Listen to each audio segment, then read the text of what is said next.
વલસાડ ડાંગ લોકસભાના સાંસદ અને લોકસભાના દંડક ધવલભાઈ પટેલ દ્વારા રાજ્ય સરકારના મહત્વપૂર્ણ નિર્ણય બદલ આભાર વ્યક્ત કરવામાં આવ્યો છે।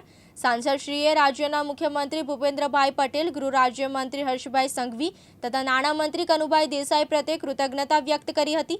તેમણે જણાવ્યું કે આદિજાતિ વિસ્તારના સર્વાંગી વિકાસ માટે રાજ્ય સરકાર સતત પ્રતિબદ્ધ છે।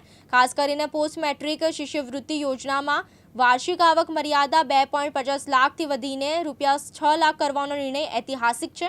આ વધારાથી ગરીબ અને મધ્યમ વર્ગીય પરિવારોના વિદ્યાર્થીઓને ઉચ્ચ શિક્ષણ માટે વધુ તક મળશે। તેમણે ઉમેર્યું કે આ પગલું આદિજાતિ સમાજમાં નવી આશા અને આત્મવિશ્વાસ જગાવશે। રાજ્ય સરકારના દૂરંદેશી નિર્ણયોથી શિક્ષણ અને રોજગાર ક્ષેત્રે સકારાત્મક પરિવર્તન આવશે તેવો વિશ્વાસ પણ વ્યક્ત કર્યો હતો। અંતમાં સાંસદશ્રીએ રાજ્ય સરકારનો હાર્દિક આભાર વ્યક્ત કરીને આ નિર્ણયને આદિજાતિ સમાજના ઉજ્જવળ ભવિષ્ય માટે માઇલસ્ટોન સમાન ગણાવ્યો હતો। આજે આપણા ગુજરાત રાજ્ય માટે ઐતિહાસિક દિવસ છે, કારણ કે ગુજરાત સરકારે ગુજરાત રાજ્યનું હમણાં લગીને ઇતિહાસનું સૌથી મોટું બજેટ 4,08,053 કરોડનું બજેટ ગુજરાત સરકાર દ્વારા રજૂ કરવામાં આવ્યું છે।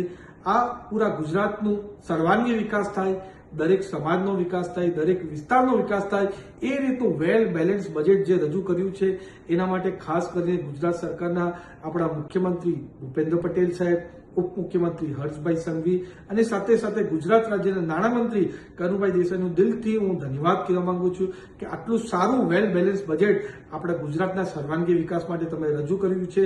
આ એવું બજેટ છે કે દરેક સમાજ, ચાહે ગરીબ વર્ગ હોય, મધ્યમ વર્ગ હોય, આદિવાસી વિસ્તાર હોય, કાંઠા વિસ્તાર હોય, જંગલ વિસ્તાર હોય, દરેક વિસ્તારના માટે, દરેક લોકો માટે, કંપની માટે, કોર્પોરેટ માટે, દરેકના માટે સર્વાંગી વિકાસ થાય એ રીતનું બજેટ છે।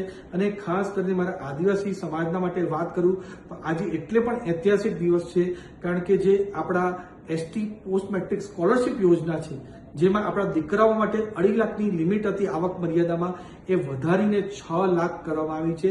એનાથી આવા આપણે બાળકો હજુ સારી રીતે પોસ્ટ મેટ્રિકમાં ભણી શકશે અને ગુજરાત સરકારની જે પોસ્ટ મેટ્રિક સ્કીમ છે એનો લાભ પણ લઈ શકશે।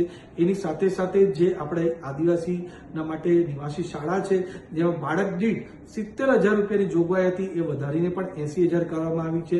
આપણા આદિવાસી વિસ્તારમાં સારી સિંચાઈની સુવિધા અને પાણીની સુવિધા થાય એના માટે પણ વિશેષ પ્રાવધાન કરવામાં આવે છે, જેના લીધે આપણું વલસાડ હોય, ડાંગ હોય, નવસારી હોય, ભરૂચ હોય, તાપી હોય કે પછી અંબાજીને જેટલો પણ આદિવાસી વિસ્તાર છે પાણીની સુવિધા સારી મળી રહે એના માટે પણ યોજના બનાવવામાં આવી છે।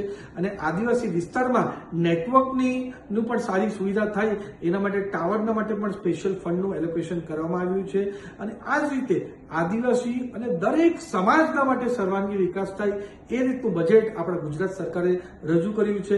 અને ખાસ કરીને વાત કરું છે બજેટની, આ આપણા નાણામંત્રી કનુભાઈ દેસાઈ બેગ લઈને ગયા એમાં પણ તમે ખાસ જુઓ તો વારલી પેઇન્ટિંગ, અને વારલી પેઇન્ટિંગમાં પણ જે અમારી આદિવાસી સમાજની કુળદેવી છે કંસેરી માતા, એમનું ચિત્ર વારલી પેઇન્ટિંગમાં દોર્યું હતું। એ બતાવે છે કે ગુજરાત સરકાર આદિવાસી સમાજ માટે કેટલી કટિબદ્ધ છે અને દરેક સમાજ અને દરેક વિસ્તારનું સર્વાંગી વિકાસ થશે।